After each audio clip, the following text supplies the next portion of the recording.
This is my GPZ900R that in the last video you'd have seen we had running. Didn't run very well and I made a couple of mistakes. So I forgot to put the main washer back on the oil filter before I put it back in. And I believe there's another washer, but I think that one might be missing. A couple of people in the comments were like, oh, please tell me you put the washer back in. No, I forgot, sorry. Also, when I put the carburettors on, I didn't actually bother putting the clamps on. I thought maybe it would just work without putting any Jubilee clips on or anything like that. Which is why, in the video when it started, it just revved up to like 3,000. I'm pretty sure it was just sucking air in and too much fuel. And there was no control. So what I'm going to do before I go any further is sort the oil washer filter issue. And then I'm going to clamp the carburetors on and just see if I can get it running a little bit better before we go any further. Now, I think it's pretty obvious the engine's going to have to be completely stripped down anyway, but it would be nice to know that I've got the carburetors set up correctly. The last thing I want to do is put faulty or incorrectly set up carburetors on a newly conditioned engine, because the worst thing, you know, I could end up just killing the engine dead before I've even got any miles out of it. So that's why I want to do that.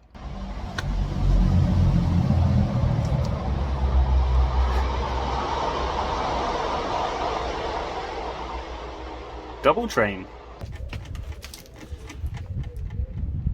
Now I genuinely can't believe we're up to, I think, 3,500 subscribers now. It's just absolutely incredible. And you guys send me the best stuff, it's amazing. I just want to say thank you to Mark for this CD. It literally even says GPZ900R Ashley on it, because he's printed a picture of the bike on the front of the disc. This has actually got the workshop manual on it, which is so handy. You can search for it through on a laptop, and it's just brilliant. Secondly, this is a gift from a chap called Kevin, right? And Kevin, it took me a while to get into this box. Kevin has sent me what looks to be a extremely good condition starter motor for the bike. Now I haven't checked to see if it is the exact right one, but looking from here, looks the same to me. Thank you, Kev. Also, a chap called Rick sent me this from, I kid you not, California. It cost him $20 to post this to me. I haven't opened it yet, so I wanted to do it on the camera because I have no idea what it is. So this says 8 times M5 by 10mm, 8 times M5 by 12mm. You need 4 of one or the other for the master cylinder covers. I think it's the 12mm. Oh, thank you. That's actually going to be so handy when it comes to doing the brakes. Thanks, buddy. But what's this? I'm sure you will find worthy recipients for this stuff. I put the stickers on the handle at gas stations or bananas and cucumbers at the grocer's. Rick. What on earth?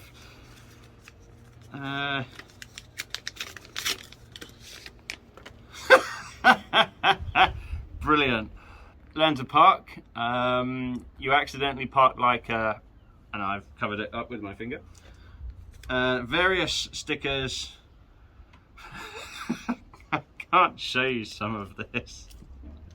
This is a family-friendly channel. Can you park? Parking requires brains. Apparently you forgot yours. And then it says you park like poo. Park carefully. Don't let your parking skills be the joke at someone else's dinner table. No parking area. Brilliant. I'm going to use these. Hey, you suck at parking. Seriously? Right, thanks Rick. I'm going to have a lot of fun with these. That's brilliant.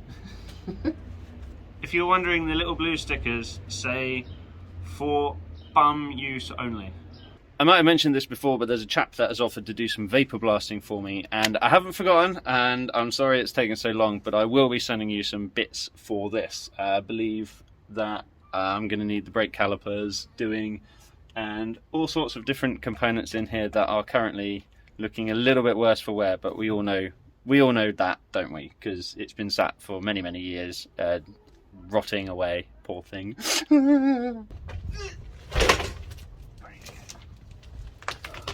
I forget how heavy this thing is.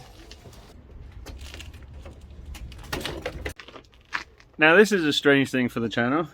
Blinding sunshine. Right, I picked these up from Halfords the other day. They've got an offer on at the minute. 2 packs of these for 20 quid, or they're £16 a pack, and I thought that was quite a good deal. My knees are very important to me, and they hurt a lot when I'm on them for too much time. That sounds a bit ominous, doesn't it?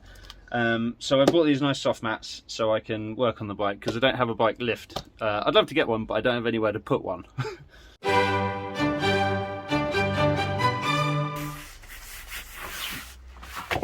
Same on the other side. Alright, I've just cleaned my drainage pots out because I'm going to drain the oil and I'm planning on putting it back in afterwards. So I wanted to make sure my pots are nice and clean. These mats are great. Obviously I have to drain the oil out before I can sort the problem out with the filter. I can't just take the filter out because then the oil will just go everywhere. Ah, it's getting covered now.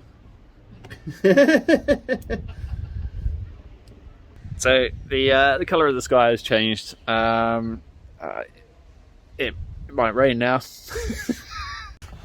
Okay, so now we'll put this together correctly. Now I found a washer. It took me a while to find one that actually fit. Supposed to be a washer on there to stop the spring from digging into the rubber on the filter. However, and in my defence, it wasn't actually on there when I took it apart, and the old filter didn't have it attached to it. So not my fault that that didn't go back on. Anyway, it was my fault that the hold on you go. So admittedly I did forget to put this back on, so sue me. If you watched to the very end of the last video, you'd have seen all the blue smoke coming out the back of the bike. I don't think as much oil has come out as I put in the last video, so that would explain the blue smoke, because oil burns blue, oil's got into the pistons and it's burnt it and it's come out in the form of smoke. So I'm gonna have to top up the oil. I'm gonna put the oil back in and top it up as well. Right, and then just carefully, oh no, this is gonna go wrong. Oh, there we go. Oh no, yeah. So carefully just pop the oil back in. That's what we're doing. With problem number 1 resolved, the oil filter washers. Problem number 2, get some clamps on these rubber hoses. So I'm gonna wrestle this off, put the clamps on, and then wrestle it back on. That's my plan. So after about half an hour of wrestling, I've got some Jubilee clips on there. Now I know these aren't the correct clamps to use, however it should stop my vacuum leak for now. I will get some proper clips. Bear in mind, if you do use these, you've got to make sure that the tangs don't block the butterflies from opening. Now I did discover when I took these off that the butterflies weren't fully shut, because the throttle cable has an adjuster here which was adjusted in such a way that the butterflies weren't actually closed, which might explain why it was revving so high when I started it in the last video. So it probably doesn't have enough juice, but I'm going to try and use the Thundercat to jump the GPZ. Yes, let's give it a go. Ignition on. Fuel on. No, it's not. No, it is. I need to undo this to let the air out. Okay, it's very difficult to do with one hand. Set the tripod up in a second. There we go. Glug, glug, glug.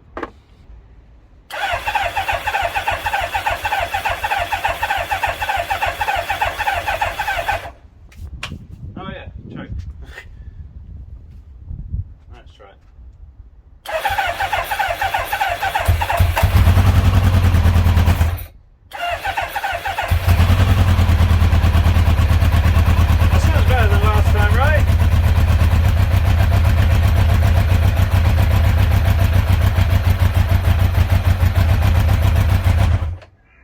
If I close the choke off, it dies, which is a good thing. It means the choke works, right? Adjust the oil screw a little bit. If that helps. A bit more airy.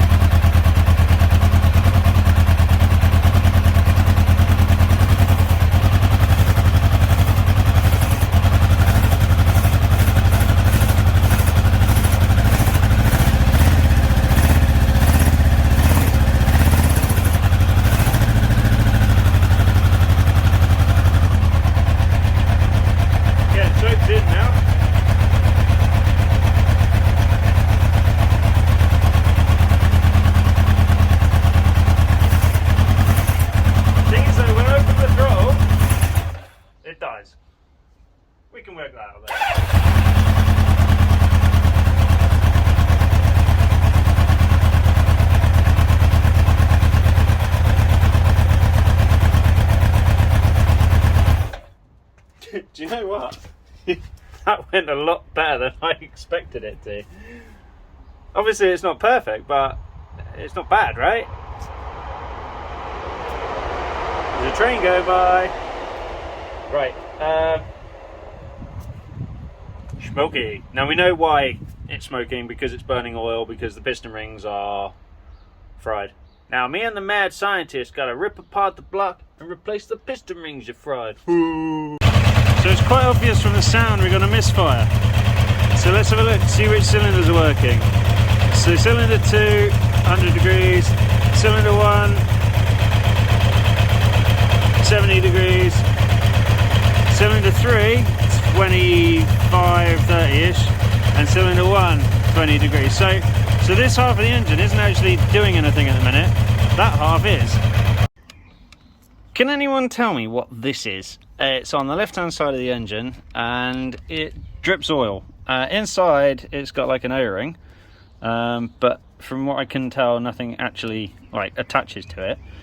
And inside there, there's a flathead that you can turn, and it's sprung-loaded. I will demonstrate. So if I turn it clockwise and then release, it just springs back. So what is this, people?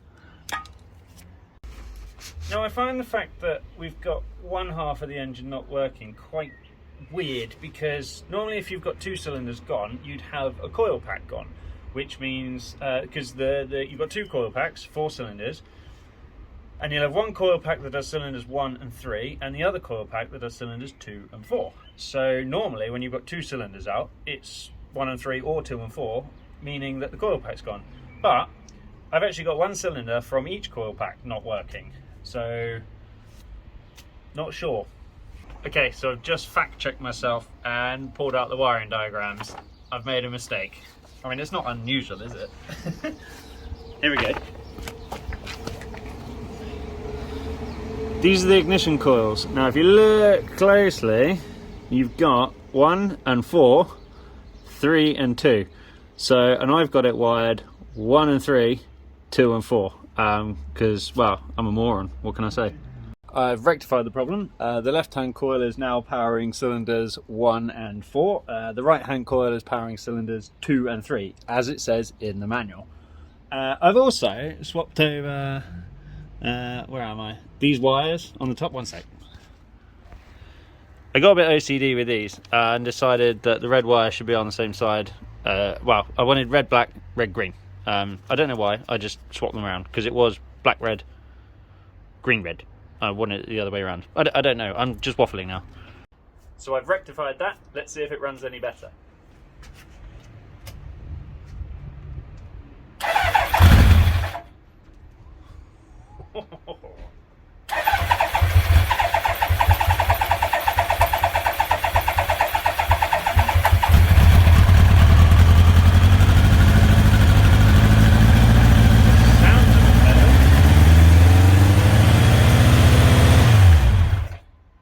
Revving quite high though.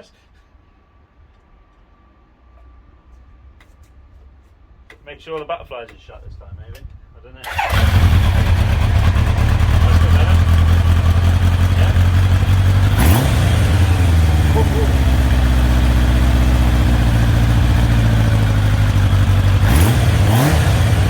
That's better.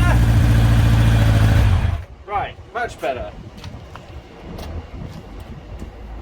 Okay, now I know what you're thinking, it's still puffing out smoke, you see it, which is fine. But the purpose of that was to make sure that I'd set the carbs up right, which I'm happy now that I have. So, as in to the point where they're not going to damage a really, a newly conditioned, reconditioned, the replacement engine. Not the replacement engine, I'm going to use this engine because I'm going to rebuild it at some point. I'm just waffling on now, sorry. Let's see what the temperature of the exhaust is doing now. Cylinder 1, 60-ish, cylinder 1, 70, cylinder 2, 60, cylinder 3, 80, cylinder 4, 50, yep, they're all working. I'll tell you what isn't working though, and that's the tachometer, the rev counter. Look.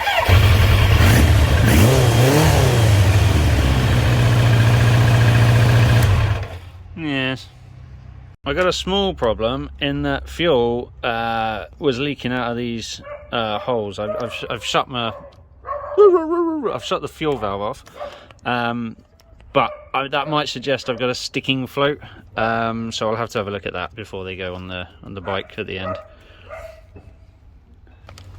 I'm actually really tough with this because it's actually stopped smoking now, and it starts on the button and it runs really quite nicely. I did have a bit of fuel coming out of there, like I said, and oil is dripping out of here, which I haven't worked out what it is yet. But other than that, it's not burning any oil anymore. I'll show you. On the button, there.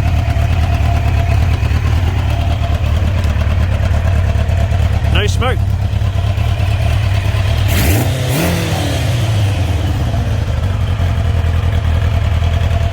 Chuffed. Kate said to me the other day her lights aren't working, so let's check it out. Right. Ignition on. Right, so lights on. Oh, there's a light. And there's a light. It's getting a bit chilly, so I put jumper on. So I've actually now filled it up with water just to see what happens, see if it actually indicates anything on the temperature gauge. So I'm just going to see if it actually holds water. I don't think it will, but let's see.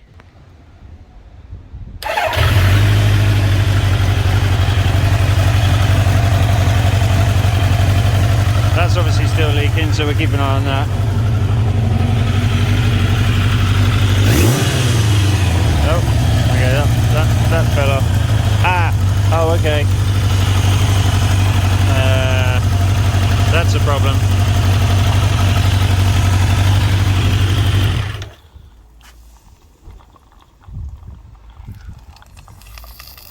Well, it's hot. Well, judging by the steam, I'd say that the water's getting hot. Oh, okay, that's oh dear. I should disconnect that before it goes in the carbs. We don't want it in the carbs. Okay, I'll deal with that in a minute. But on this side, is this getting warm? And is water getting through it? Oh, yeah, that's a bit cold. Okay, it's just making a nice sizzling noise. But water is going round. That's a good sign, right? Okay, replace the plastic thing with just a piece of hose, just for the purposes of this experiment. Let's try again. So we got no water leaks, which is incredible. You won't believe this. The radiator fan just kicked in. That is the sound of success. No, I think that's the sound of relief. And the engine is not getting too hot. Getting a reading of 94 degrees on this side. It's a little bit cooler on the other side. We got 87, so the cooling system works. So don't believe that. So just a couple of small issues to fix then. This leaking hole, from what I've actually had a look in the manual, it turns out to be, oh there you go, fan stopped, is a cam chain tensioner, and it's supposed to have a bolt on the end. So I need to look into a little bit more detail about that, because if I just take that off, is it just gonna loosen and like damage the timing chain? I don't know. First things first, to see if I can get a new one, because, well, it's broken. Now I'm just running it until it dies, because I want all the fuel drained out of the carburettors and the system, and I think this is probably the best way to do it. Join me next time, where I will be stripping this down to the bare frame, and then it can go off for powder coating, and then we can build it up like a Lego kit, and it'll be great. So thank you so much for watching. If you haven't done so already, hit that subscribe button and give me a thumbs up if you enjoyed it, and I will see you next time. Cheers.